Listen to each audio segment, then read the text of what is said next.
Hello YouTube, Point Park here with another weekly Power Rankings video. Only this time we're looking at the NFL spreadsheet Power Rankings generator that I use to generate my Power Rankings every week. What you're looking at is the Week 15 Power Rankings. And before I get to this spreadsheet, I would love for you to like this video and subscribe. It would help me out so much and it would help you keep on track with some of the best and unbiased Power Rankings on YouTube. Now to begin, to generate our offensive power, we look at three categories: passing, rushing, and receiving. To start with passing, we look at different categories from attempts to completions, completion percentages, yards per attempt, passing yards, touchdowns, interceptions, and then longest passings as well as sacks and sack yard losses. All of these categories are given a multiplier. And this is to help scale everything so nothing is too much or too little, such as having the attempts be the same weight as a touchdown or interception, or having a passing yard be the same weight as the sack and sack losses. Everything in red is bad. Everything in green is good. We want green. I take all the values in green columns, such as the touchdowns and passing yards, and I add them together.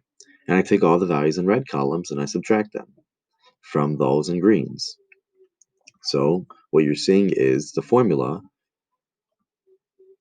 for the passing yard percentage, for passing yard power, and so on and so forth for all teams. The same can be said for rushing and receiving. Next, I look at special teams.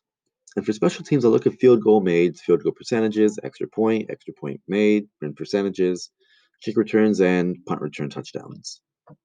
And these are all from the NFL website. So I can't look at yards, I can't look at kick return yards or punt return yards because the NFL just doesn't offer it on their website.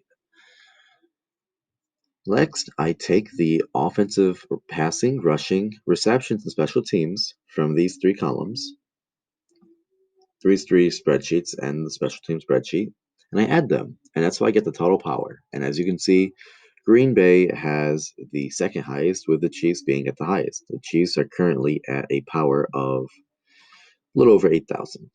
And this is higher than what you're expecting because I made some tweaks to satisfy a lot of angry fans of different teams who felt that their offenses were better than what I was projecting. So I decided to tweak the multipliers just a bit to make it a little more fair for all teams. Next, I look at defense. And for defense, I'm looking at passing, receiving, rushing. And on top of those three categories, similar to offense, I'm also looking at the defensive scoring, tackles, downs, interceptions, fumbles. And as you can see, there's various categories involving all three, from forced fumble returns, touchdowns, reception fumbles, and rushing fumbles. Similarly, you're looking at interception, touchdowns, yards, and then we're not looking at the long for interception. And then for downs, we're looking at third downs attempts, made, fourth down attempts and made, first down percentages, as well as the scrimmage plays. And then the tackles, we're looking at sacks, combined tackles, assists, solos, and I believe that's it. Now notice how for sacks we have included here, and that's why, as well as what you might see for rushing and receiving, different sacks. I'm sorry, for passing, you're going to see sacks. I only included it one time. This is not included twice. All the um, columns that appear in rushing, receiving, and passing are already counted for in these five columns. So that's why when you see rushing fumbles for rushing, I do not count it here. I count it for the fumbles, and same for interceptions and reception fumbles. So I just wanted to point it out there. And similarly, we're not looking at downs for these three: passing, receiving, rushing. Everything's accounted for in these other five. So tackles, downs, interceptions, fumbles, and scoring. Similarly, we can see the same for receiving and for passing. Now, that's, as you can see, we're looking at the defensive power. I have four categories: passing, rushing, receiving, downs. I add these four. Four categories again: scoring, tackles, interceptions, fumbles. I add these four.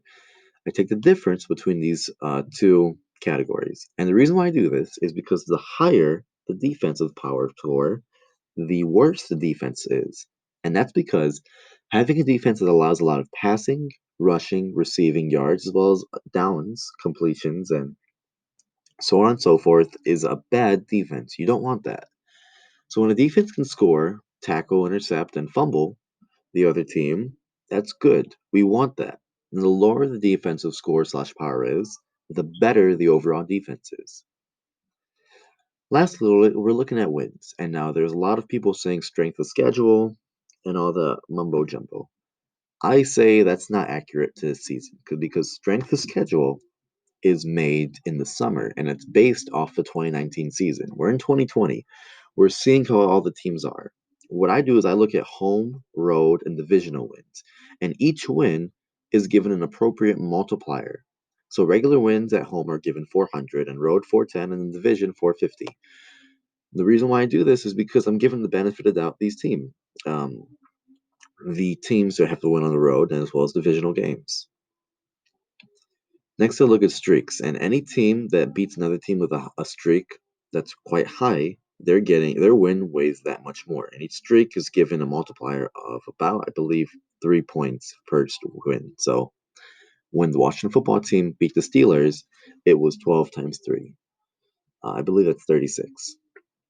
Now I can always adjust that win point, the multiplier. However, I don't think that snapping a streak is the most profound thing. Anything can snap a streak. It can be a bad game. It can be an injury report. There's a COVID going on, so we're in the midst of a pandemic, so players can be on COVID protocol.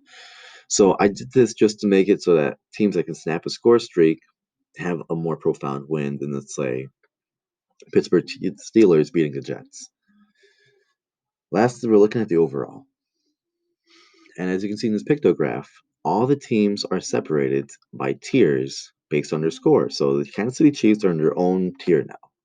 There is no coming close to the Kansas City Chiefs. After I made my tweak to make all the teams a little bit more even in the top 10, the Chiefs just their offense is just too good now, according to statistics. And this is done because I wanted Bills fans to be less offended when they see their Bills at number 6.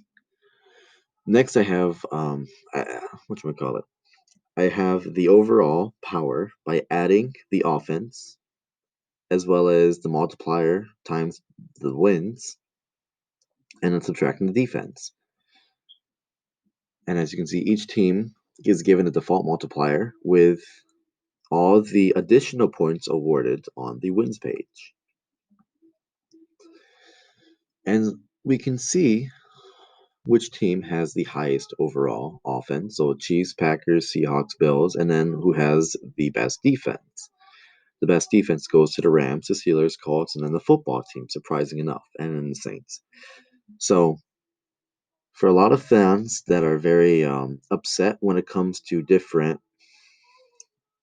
power rankings associated with each team, I would like all the fans to know that these are not malicious power rankings designed to offend anyone. These are just going based off the numbers and purely from a statistical and unbiased standpoint. Now, there is the argument to be made that I can always adjust the rankings, and I guess I could. Um, do I think that it was fair to give the Steelers number 3 spot and the Rams and Colts and Bills and Saints? Yes, I do. I was going based off the rankings given by my spreadsheet, and I try not to influence this spreadsheet too much. Now, for the presentation portion, I can always adjust the rankings. This is something I gave myself control over if I wanted to award a team for their performance. I didn't think that I had to do it for week 15, although I saw how offended a lot of people were and how angry they were. So I guess from here on out, I can try to give a bit more bias towards my spreadsheet power rankings. However, I really hate to do that because I wanted to give an unbiased power rankings for each team. I wanted everyone to see how their team stacked up. I think a lot of commentators or power ranking YouTube channels try to give their opinion way too many times, and I always find it very annoying because everyone copy and pastes one another.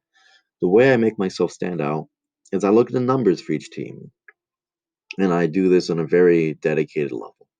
And I'm sure once I update my power rankings, the Bills and the Denver Broncos will be either better or worse on the spreadsheet. But when I do so on Sunday, please keep in mind and bear in mind that when I do my power rankings, I am going 100% from a statistical standpoint. That being said, thank you for watching this video. I hope this was informative and helpful when you're questioning my power rankings, and I hope that you have a new insight as to all the work that goes on behind the scenes. I don't think any other channel puts this much effort in looking at the numbers and ensuring that all their numbers are up to date whenever a video is made.